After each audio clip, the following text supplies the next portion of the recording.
Et dans le cadre de la mobilité enseignante, nous recevons de temps en temps des chercheurs qui viennent pour présenter les conférences et partager nos cadres de recherche. Donc nous avons l'honneur et la chance, et je le remercie, d'accueillir Artur Niedźwiecki, qui vient de l'Université de Łódź en Pologne, qui est là pour la semaine et qui présente une série de conférences sur les traités européens et la place de la Pologne dans les traités européens. So Artur, thank you very much to be here. I'm glad to have you, and I thank you for the conference you're gonna make. Thank you very much. Thank you very much. I'd like to thank you for this invitation and introduction of my person. Once again, I will say that I'm very happy to be here and to give lectures to you. I've heard a lot of good things about you as a student, so I think that our lectures, our seminars will be very good. Of course, you are more than welcome to participate in my lecture, in my seminar, to ask questions, to make comments.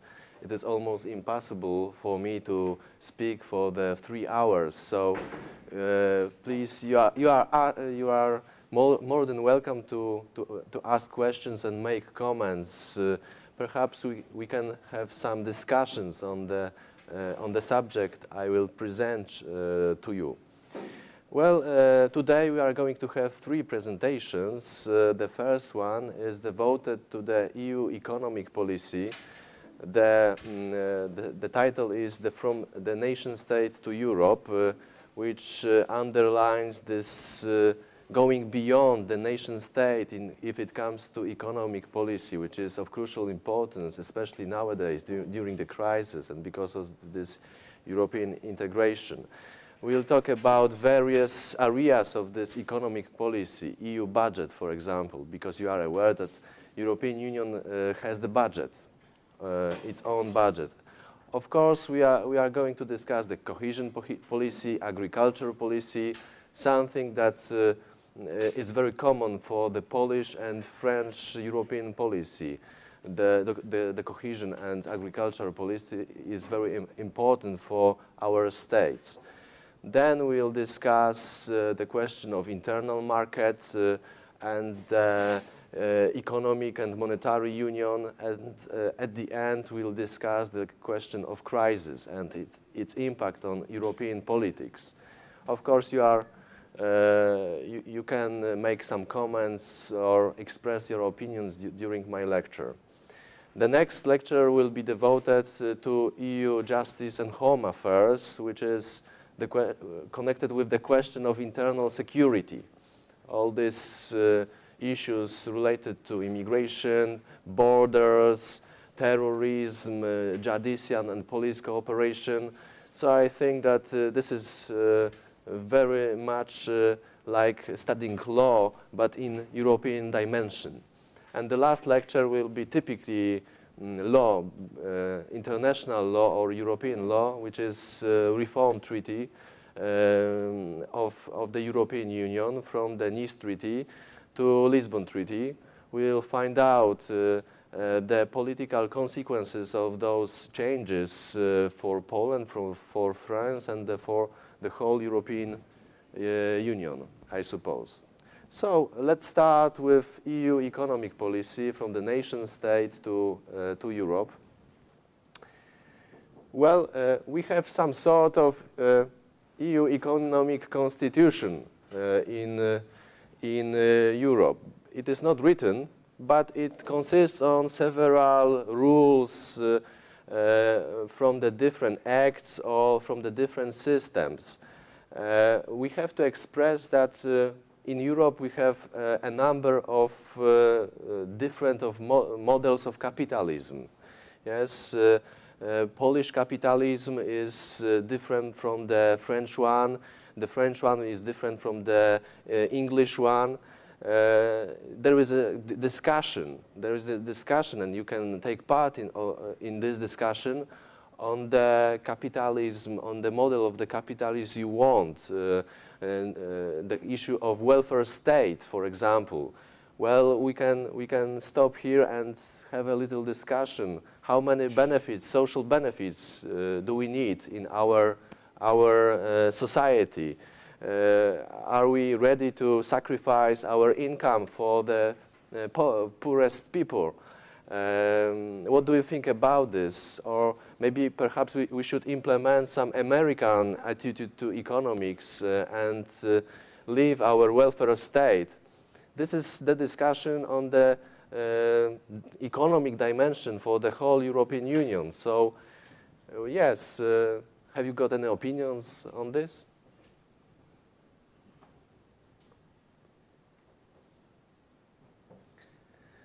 Oh, please don't be shy.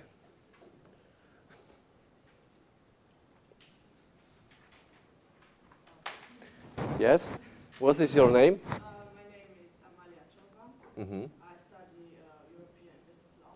Okay. In masters. And regarding the American policy, I think that this is quite a liberal one, and it may be shocking for some countries like France, for example.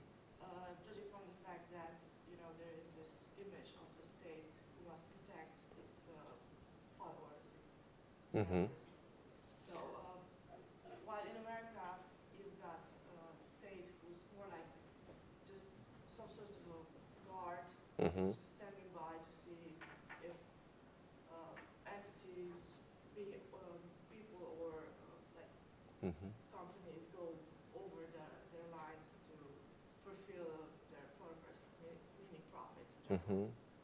So, but I do agree that, for example, in France, they do protect their citizens way too much, and as well in Greece, for example. And now they're like shocked and absolutely traumatized by all the changes. Yes, that is right. That is right. But we are proud of our welfare state. Do you think that we need to protect this welfare state, this model of capitalism directed on the protection of the poorest people? It is very costly for the French citizens, I suppose. In Poland, we do not have welfare state in such extent than in France, but yes, this is very much like the French model. It is very costly for us, and we have the discussion on it. How many social benefits for the people, how many protection for them. This is one of the questions we have to answer during the process of European integration, for instance. And Greece is quite another example, yes, of the crisis, of the perhaps unwise policy, public policy towards social benefits. Maybe there is something wrong with Eurozone. Maybe this is the way we should interpret this situation. We'll talk about this. The next point is low level of economic cohesion in Europe. Generally speaking, in Europe we have low level of this cohesion. Cohesion is the same level of economic development. And it is very important for the Europe trying to organize itself in this huge organization, because economic cohesion is necessary for the European integration to work well, especially on economic terms, to create internal market, to create the common currency zone. It is necessary for us to have the states which are developed in the same way, on the same level of economic development. And that is why one of the fundamentals of European integration, especially after 80s, is cohesion policy to improve the development of the least developed parts of the European Union. During the process of enlargement of the European Union, joining the new member states, this cohesion was reduced because of the joining the southern states like Greece, because of joining the eastern states like Poland and so on. This level of economic cohesion was decreasing constantly, and that is why the remedy for this was the implementation of cohesion policy in order to make those states very much similar to each other in order to create truly common markets and truly economic currency zone. The next very important issue is this convergence, yes? Convergence. Oui? Sorry to interrupt you, just go back to the second point. Mm-hmm. I have just one question. I'm Sevilla Shada, and I'm specialized more in law, let's say, than economy, but I'm very much following the field of enlargement. And when you said that there is, I mean, we don't have a division between the member states, Mm-hmm. I think I have just one question. Looking at the, let's say, Romania and Bulgaria, Mm-hmm. they joined the EU. We know how is their economic situation and corruption and so on. But let's say for the economic situation, do you really think that it's very important criteria for joining the EU, the economic criteria? Because I mean they are accepting that. I think still at the end is a political decision. Most. This is a bad thing, let's say, for the Western Balkan countries. Mm-hmm. Most. Yes, I agree with this. They are not giving so much weight. Now they are suffering the consequences. So they are accepting countries that they have this economy. Yes, I agree that this political factor always prevails.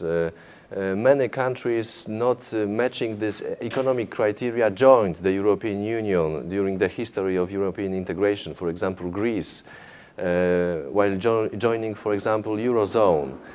But economic criteria are very important because we have this Copenhagen criteria from the early 90s, which are political one, which is the rule of law, democracy, economical one, which is free markets and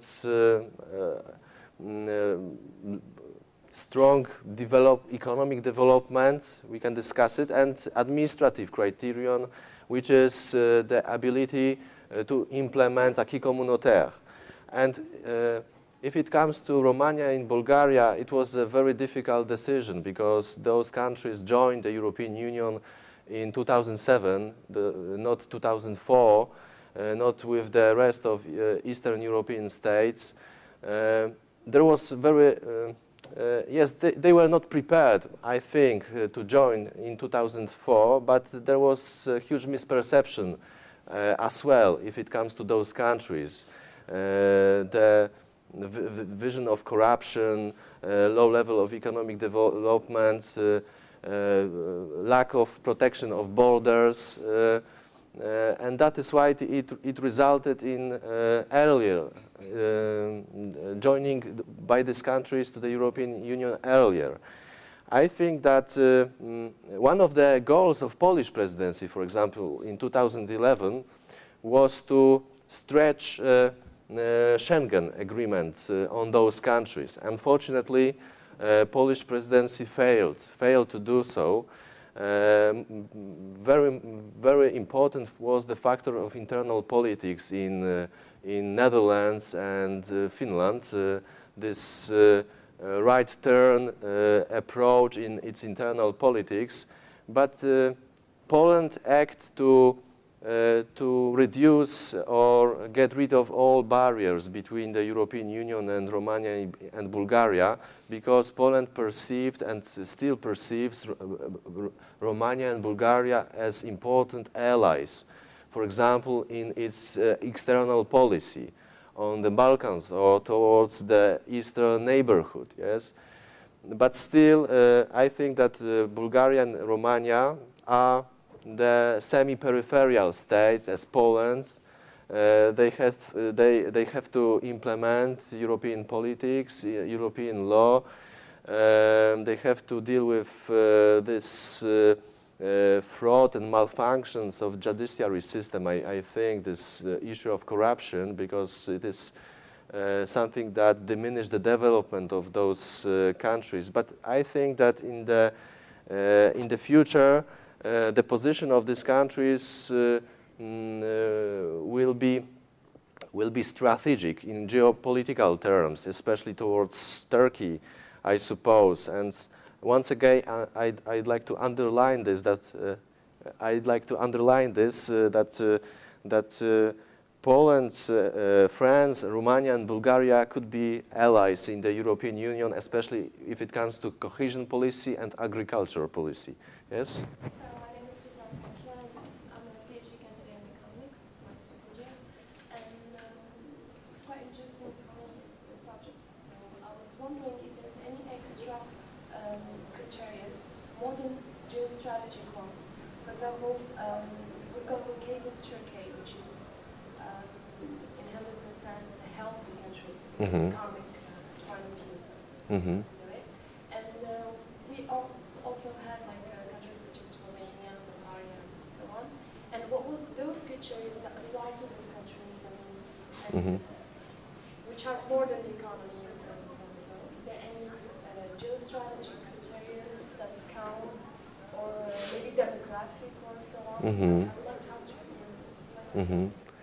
Yes, we have a number of criteria, a formal one and I suppose informal one. And this informal one were very important if it comes to Poland, for example, because Poland did not fulfill all criteria.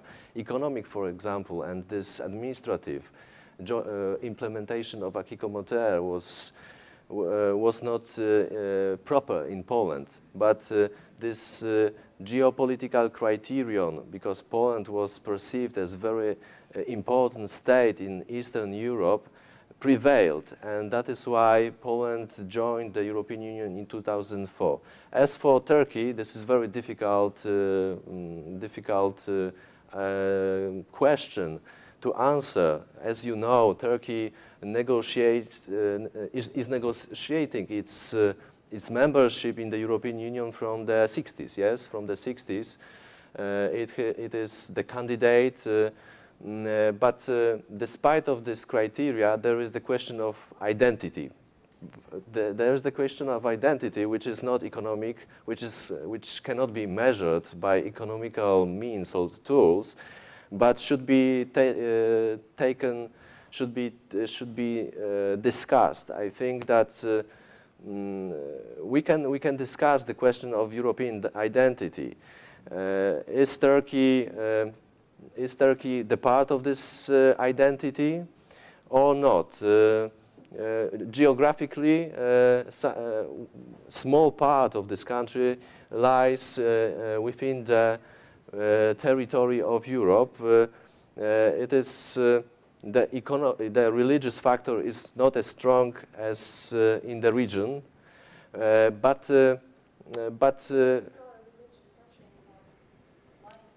yes, like secular state with strong army, I suppose, with this strategic position, with huge problems with agriculture, I suppose, as far as I know, with huge problems with administration and judicial system.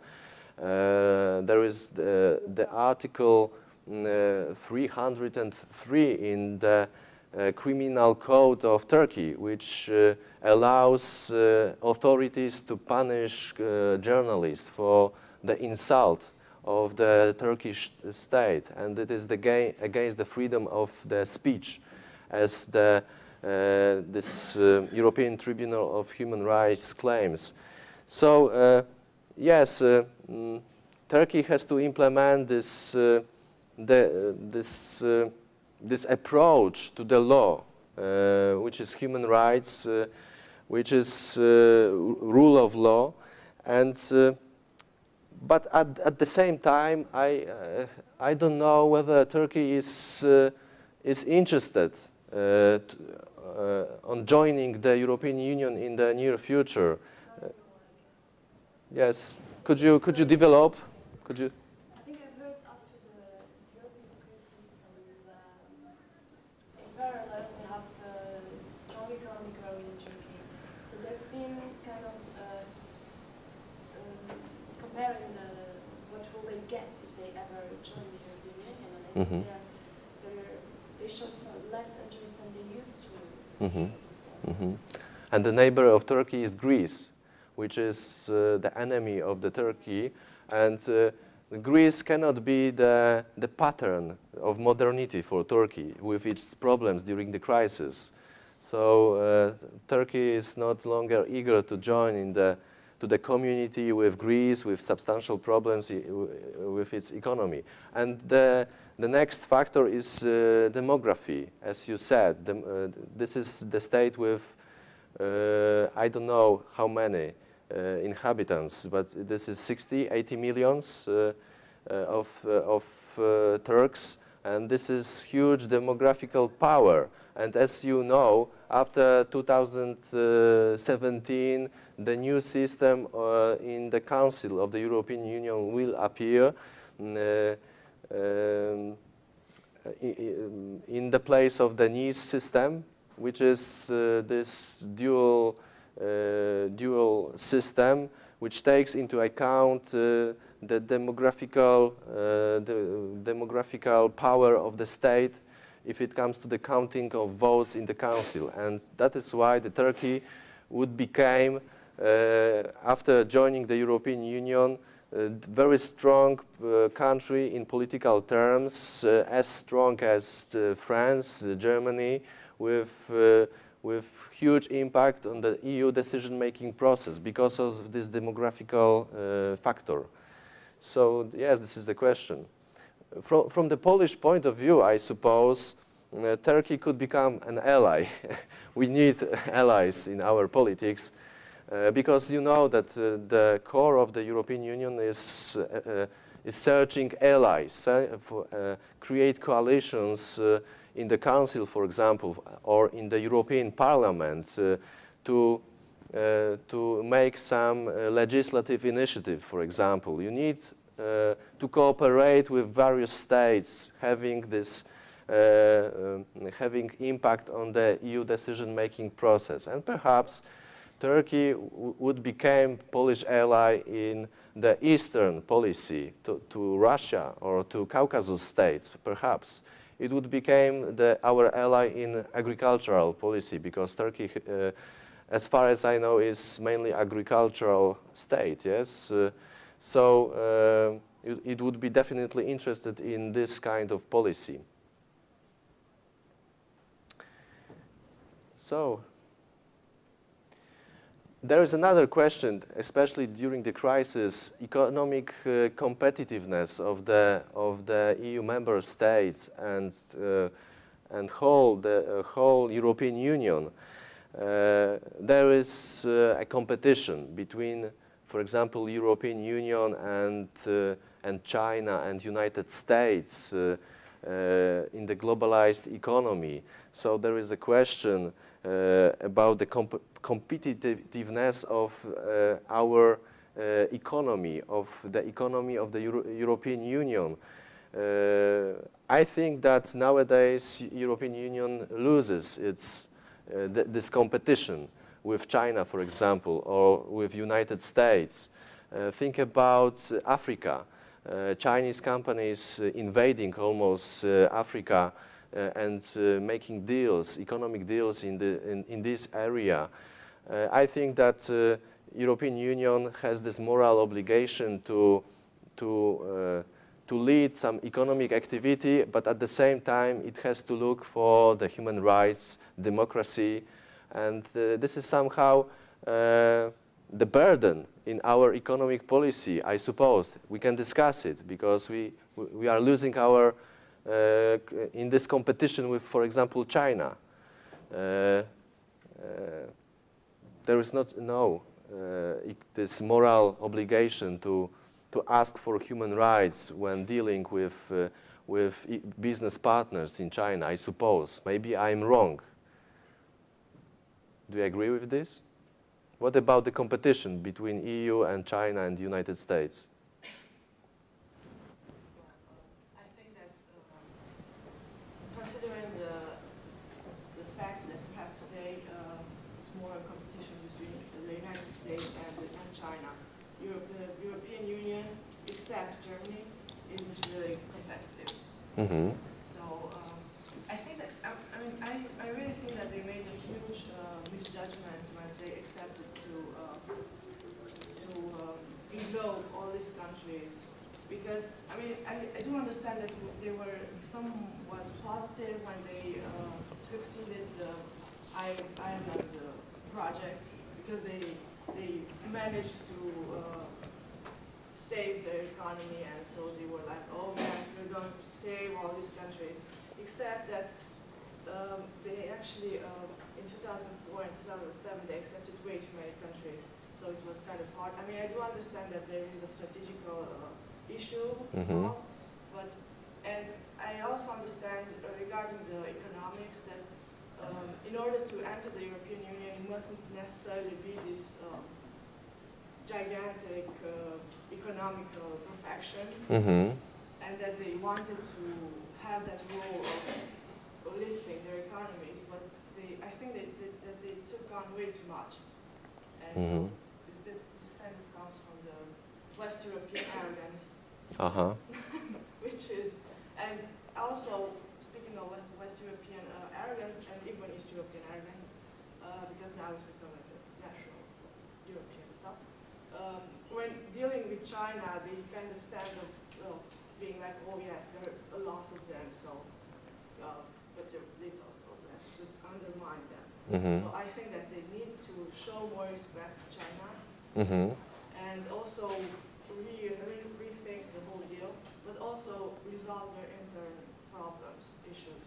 And I do understand that the East European countries thought that by entering the European Union, the European Union will come and get rid of their corruption and improve their economy and stuff, but they're not doing anything to support that. Mainly because the politicians and all the personnel who is in charge of the main branches of the economy are very corrupt. So you have this corruption that goes from level 0 to any level, actually. So that's really the problem. And I think that it's more on you have to work more on the ideological part of it, so that people can actually change the way they're thinking.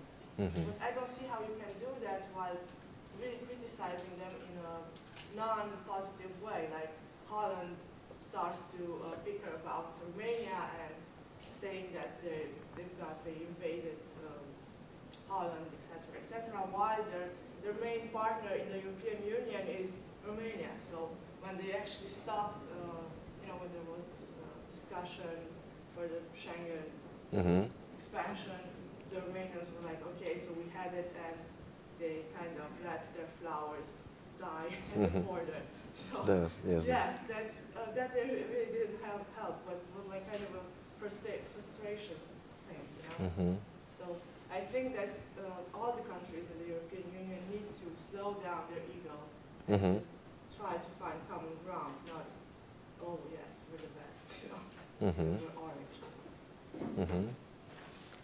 Any other comments?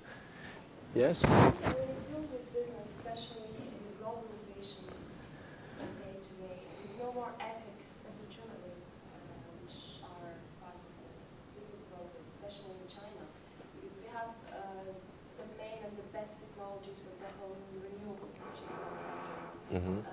Germany's pioneer in all the technology, but China just do exactly the same in a very cheaper way, and they do more business in Germany. This comes in a lot of the being a huge issue today. So I think that competitiveness is more about how you build your economical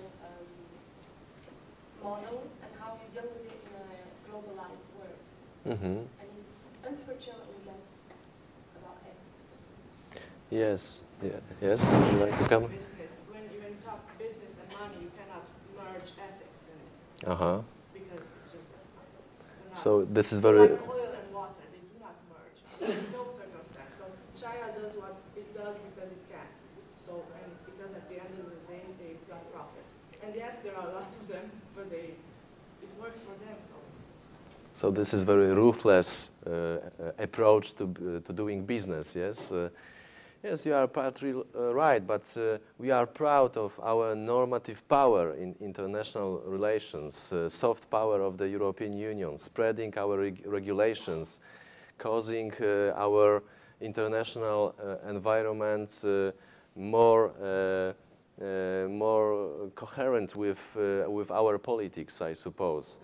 Yes, you've mentioned several very important questions. As for enlargement of the European Union, there was a perception in France, for example, that Eastern European states will be the burden for the whole European Union. And that is why, for example, I believe this constitutional treaty failed because it was voting against, in my opinion, it was voting against Jacques Chirac and voting against enlargement. It was giving voice by the French inhabitants and expressing opinion about the enlargement after this enlargement in 2005. But if it comes to economy, it was like 1% of the budget of the European Union joining the Eastern European states. So this very important in historical and economical and political terms enlargement was done by not many financial means from the Western European states, in fact. And there was a misperception in Poland that the European Union would act to get rid of our corruption, would improve our institutions, would help us to manage our state. This is not the case anymore, because everyone in Poland realizes nowadays that the European Union, I think, is very narrow, very shallow project, which is about economy, which is about technical policies, but not the general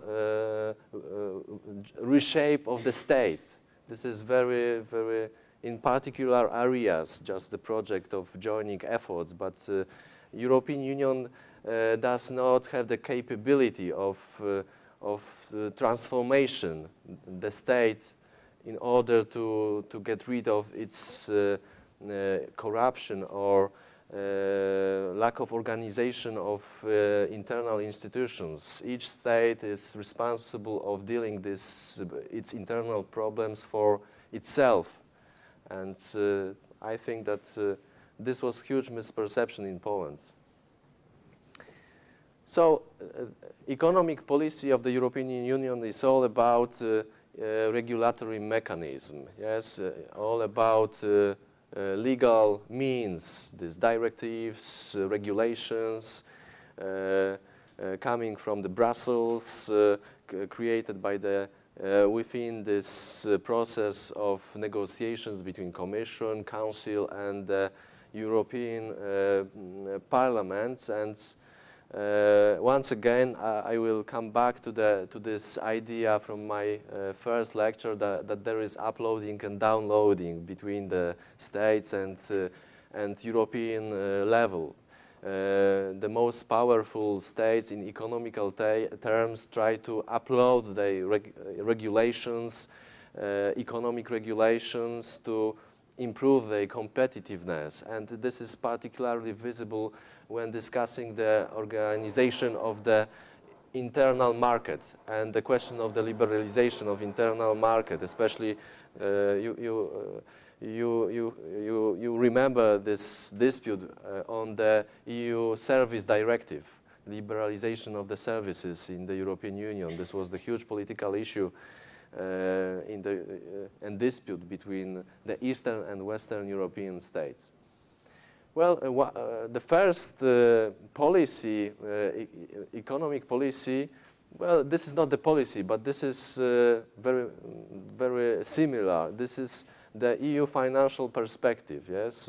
So you are aware that the European Union has the budget. But comparing to the budget of the United States, it is a very small budget. It is as much as 2% of the European GDP, whereas American budget is between 30 and 60% of American GDP. So there is the difference between the scales of the budget, and very important is the structure of this budget. The income comes from the member states mainly, from the main member states contribute to the budget according to their GDP, the relation of their GDP to the whole GDP of the European Union. So Germany, do you know the net contributors to the budget? Who contributes the most to the EU budget? Germany, yes. Who else?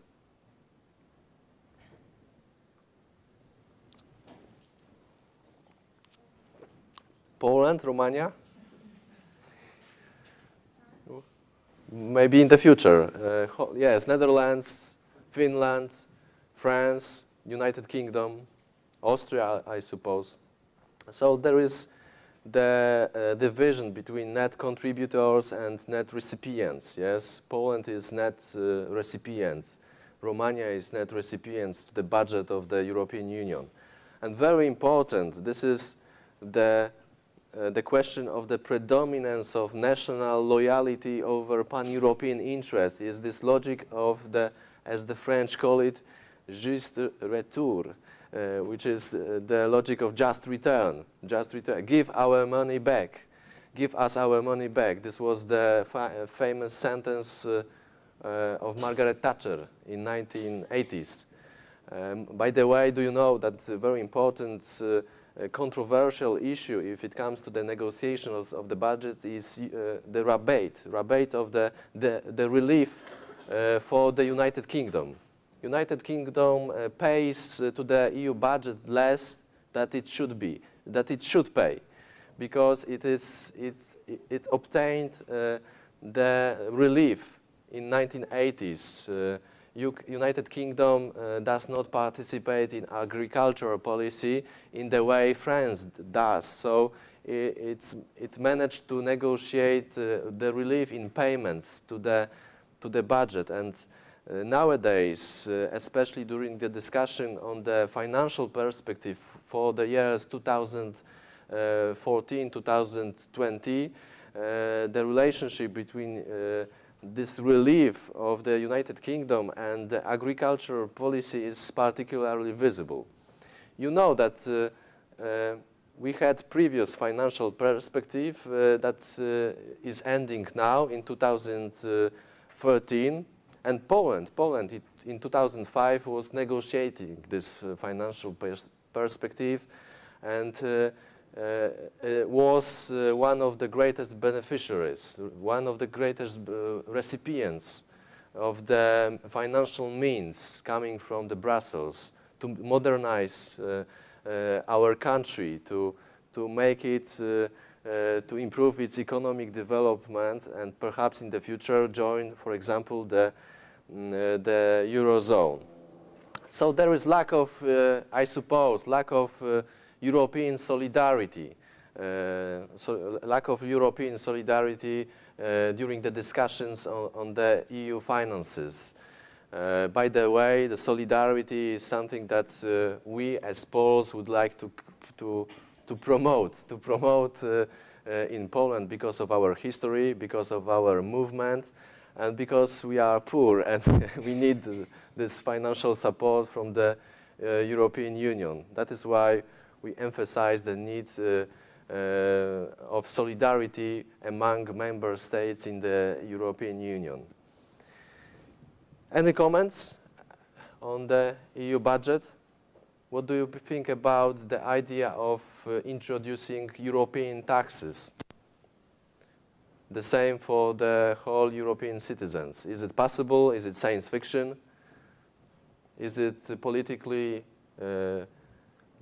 feasible? What do you think about this?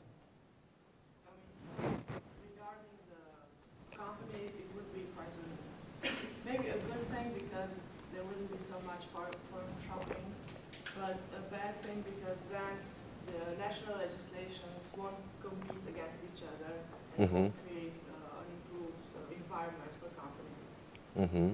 But I think that regarding the East European countries, there is a problem with collecting the taxes, not with imposing them. Yes, that is true. That is true. That's not the problem. I mean, that's not the issue. The existence of a tax is not necessarily an issue.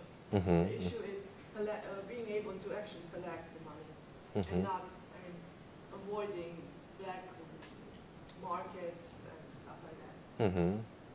Because there actually, every time I think of an East European country, and in terms of economy, there are the facts, I mean, the numbers that you know, and there are the numbers that you don't know. So you've got like two sides of the same country. Like shadow economy. Yes. So you cannot really assess the state of that country because you don't know the facts. You can only suppose them. You suppose that. I don't know. And what about the so-called social dumping from those states? We are the cheap labor force. We have the cheapest services. Western European states are afraid of our economic impact on the economies, yes? There is the question of social dumping from those states. Well, they integrated those countries, so I think that these are repercussions which they need to accept, because those countries really need to bust up their economies. So this is, I think this is some sort of a pendulum, you know, and at one point, ideally, there will be just one line, but until that comes, I mean, I think that for the West European countries, it will be worse times coming before there will be better times coming. Because in order to get to one-on-one discussion terms, we need to let the East European countries breathe a little bit. You cannot impose the same conditions to them if you want them to emerge from their ashes. Yes, that is a nice metaphor. But after communism, they were ashes in our countries. So this metaphor is lawful. The next is this EU cohesion policy and agricultural policy. The greatest share of the EU budget is devoted to those policies, almost 80%. What about the competitiveness of European Union? Perhaps we should invest our money on those high technology policies, not only the cohesion policy and agricultural policy, but some modern means of increasing the level of our economies. But at the same time, we have a number of countries which have to improve their efforts to boost the economies and higher the level of economic development. So this is always the dispute. This is always the dispute between the directions for the economic policy.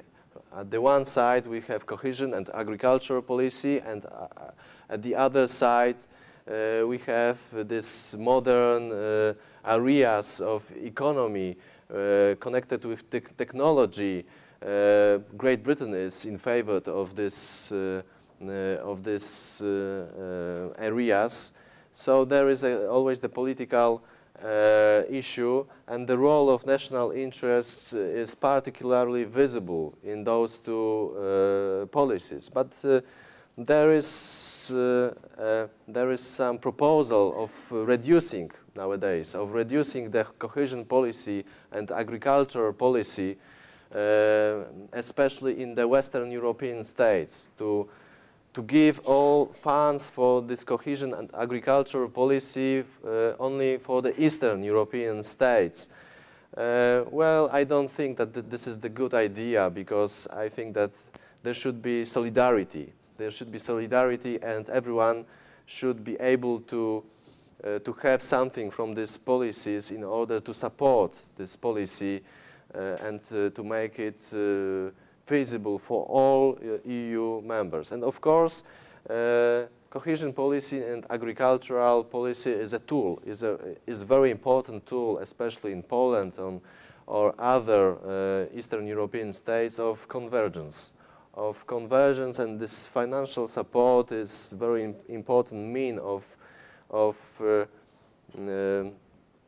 making our states similar to the Western one.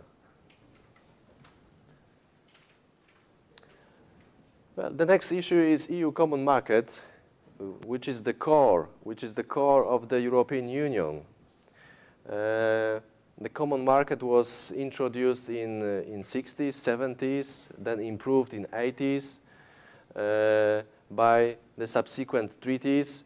And there is always a question of liberalization, of getting rid of all barriers between the states if it comes to the free movement of these factors. Do you know the free movement of capital? Yes, free movement of goods, services. This is very important for the EU common market. And one of these questions was the EU Service Directive in 2000, after the enlargement of the European Union, liberalization of the area of free movement of services, because it has a lot to do with social dumping from the Eastern European states. Workers from those states are much more cheaper than the Western one, so the ability to compete on the common market was and still is greater in comparison to the Western service provider. And that is why this liberalization provided by the EU Service Directive was limited finally in the EU decision-making process. You can analyze the text of this directive, many derogations, many stipulations, reducing, in fact, the scale of liberalization provided by the EU Service Directive. And what's worse, this was fulfilled in the European Parliament, the body that is supposed to protect the interests of ordinary citizens from the Western and Eastern Europe. And you know that there are fractions in EU parliaments, but not on the basis of nationality, but on the basis of political beliefs. So we have right and left parties combining deputies from various states, but during the discussion there was no division because of the political orientation, but because of the national orientation. And Germans, unfortunately French, were against the liberalization of EU Service Directive in the shape that was proposed by the European Commission, and there was a dispute between Polish deputies to the European Parliament and the French and German one. But finally, Eastern European states failed to preserve the project of the European Commission, and this liberalization had to be diminished. Another very important project is Lisbon Strategy, and now Europe 2020. Do you know this projects? Lisbon Strategy, innovation, making EU economy the most competitive economy on the world in comparison to the United States especially. So the liberalization of service was part of it, and as you know, Lisbon Strategy failed, and only a few states were able to implement the policies within the strategy, Great Britain, for example. And Poland was at the bottom of the list of countries implementing Lisbon Strategy. And nowadays we have the issue of Europe 2020, which is very much similar to the Lisbon Strategy, but the implementation of this is not as it should be, so we have to work on it in the future.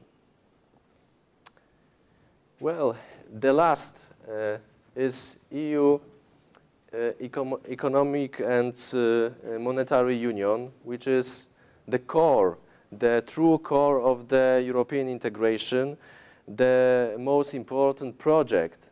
And all policies of the European Union are somehow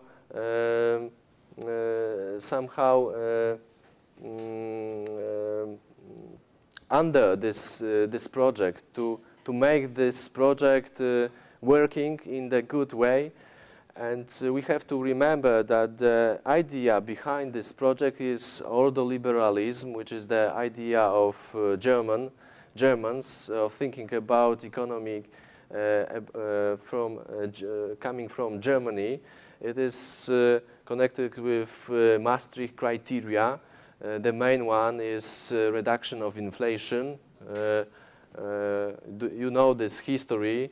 The inflation in Europe after the First World War and the Nazis coming to power in Germany because of this economic crisis and inflation. And the Maastricht criteria are the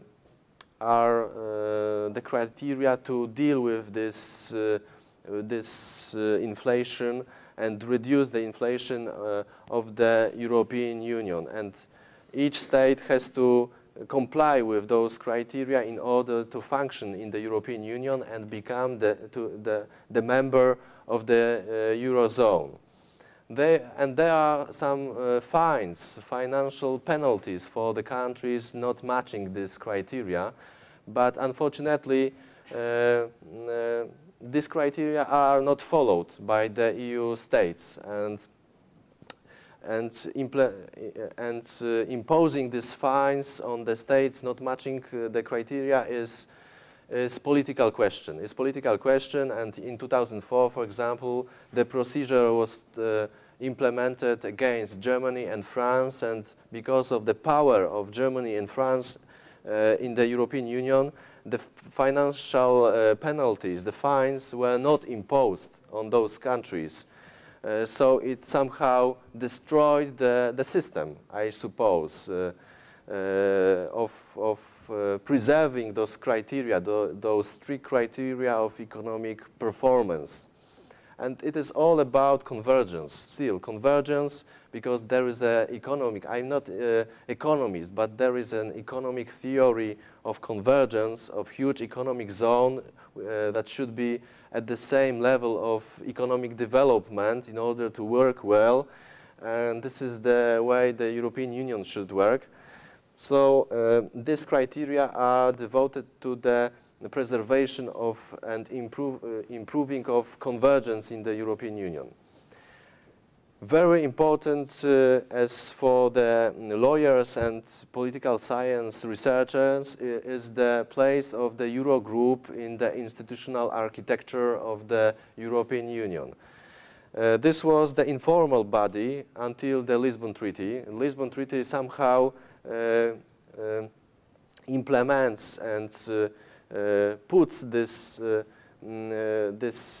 body in the institutional architecture of the European Union by the participation of the representative of the Commission in the meetings of the Eurogroup. And the meetings of Eurogroup take place before the meetings of ECOFIN Council, which is the Council of the Ministers for Finances and Economy of the member states, all member states, and Eurogroup has predominant impact on the general guidelines of economic policy of the European Union. So, very influential body in political terms, and especially during the crisis, which is our last subject to discuss, Eurogroup is particularly responsible and in charge of providing some regulations and some answers for the questions arising around this crisis. So states outside this group are peripheral, I think, in the European Union. There was the very famous question during the Polish presidency, Polish Minister for Finances as the head of the council at the time, as the during the presidency, had to wait outside on the corridor during the meetings of Eurogroup, waiting for the outcomes of the meetings. So Polish presidency was somehow left on the margins of this process. Polish Minister for Finances was waiting for the outcomes of the Eurogroup meetings. And I think that this is all. Yes, any comments, any questions? What about this crisis? What should we do to solve this problem? Do you have any answers?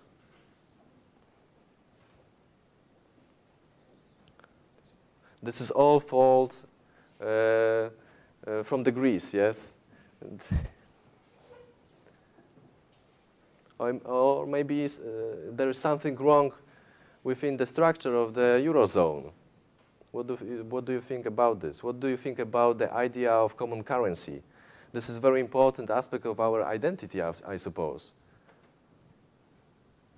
Yeah? I believe that since the euro, since 2001, I used to come to Europe for visit, and I could see that since the euro, there is a change in the level of life. Like, people cannot afford anymore what they used to afford, at least in France.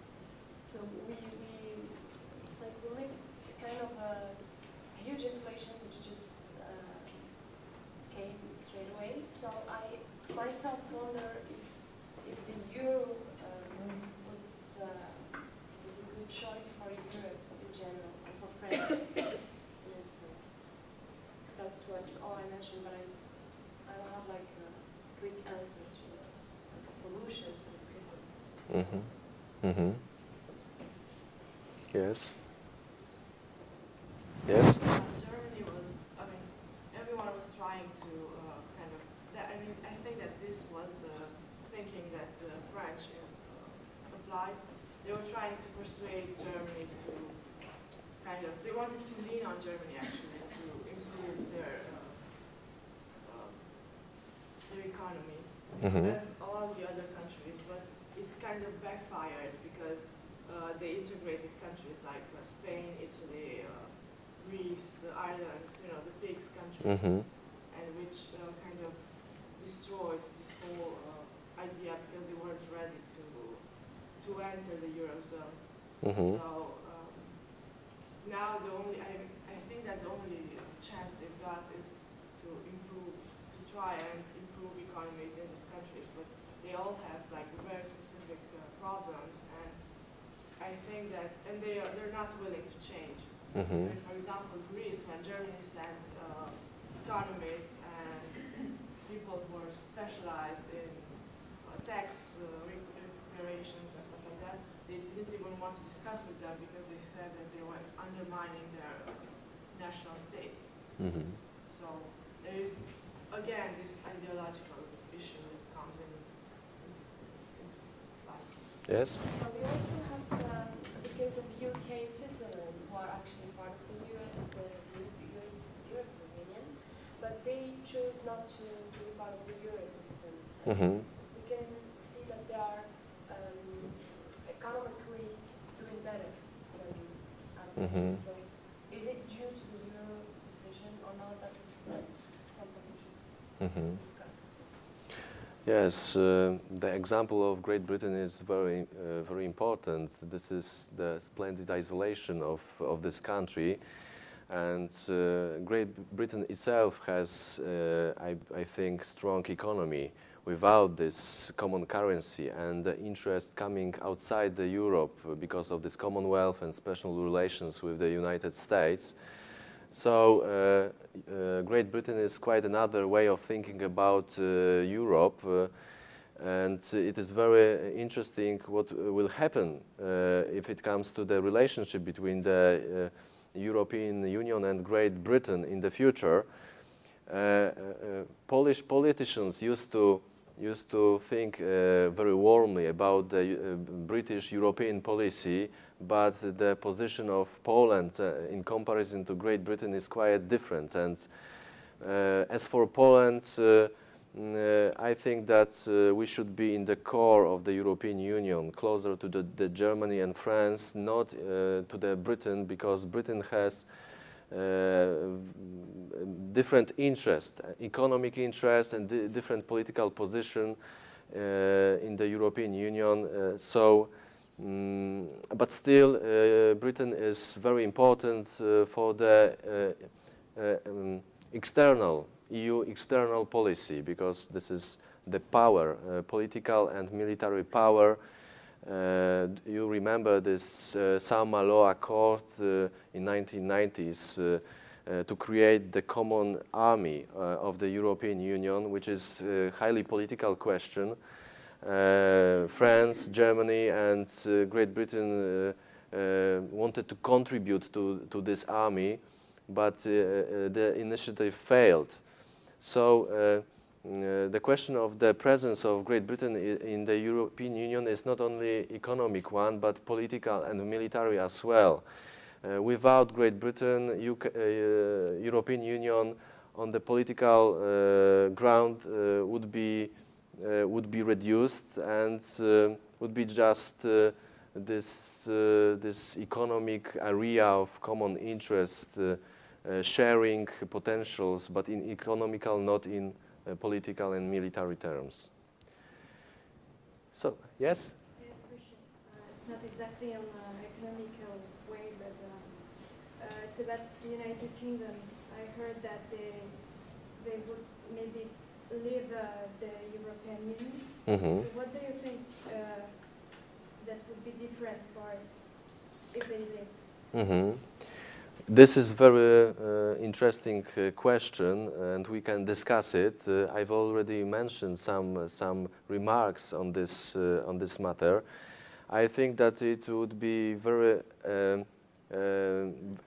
I think yes, it would be harmful for the European Union if it comes to its politics and its role in the international relations. Without Great Britain. Yes, Great Britain joined the European community in the 70s. It was not the founder of the European integration, but it has contributed a lot, I think. It has contributed a lot if it comes to its economy and its political support for the whole project. And it introduced some American-friendly approach in the European Union, which is very important, for example, for the Eastern European members of the European Union nowadays. You remember this dispute between the France, Germany at the one side, and Great Britain and Poland and the rest of Eastern European states on the other, during the American intervention in Iraq, yes. So I think that this is the most important impact of the Great Britain in the European Union, political one and military one. Because without Great Britain, European army and closer integration towards European Federation, I think is impossible. I think it's impossible, and will not happen. Yes? What is your impression? How much is possible this resignation? Is it possible? I don't know. Well, it is possible. It will depend on the outcome of the referendum, I suppose, of the British. And the Conservatives are in favor of this kind of referendum. But I hope that finally Great Britain will stay in the European Union and create truly European Federation. Okay, thank you very much for this part. Do you have any other questions? Because we can make a small pause and then start another another presentation.